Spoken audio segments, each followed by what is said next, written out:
Let's remember that the spine is made up of 7 cervical vertebrae, 12 thoracic vertebrae, and 5 lumbar vertebrae.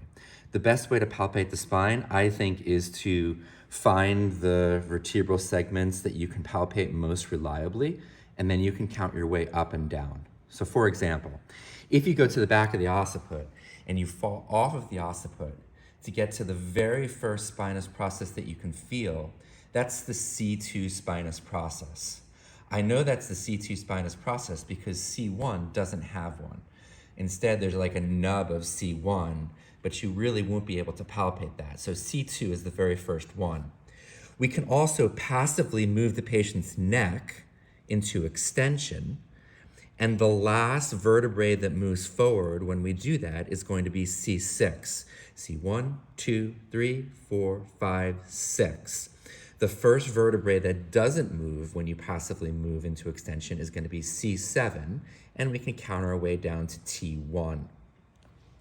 If we come to the other end of the spine, we know that if we palpate the iliac crest and then come directly across, that's going to put us at L4.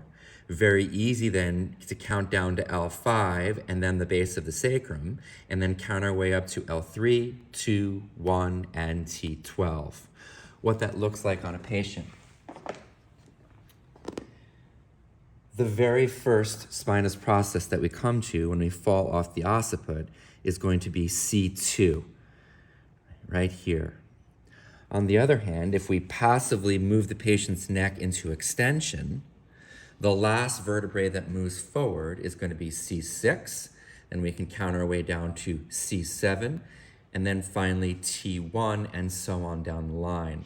On the other hand, if we come down here to the iliac crest, and then we come directly across from the iliac crest, we find L4. And from L4, we can count our way down to L5, and then eventually the base of the sacrum, or if we decide to go up, that's fine too.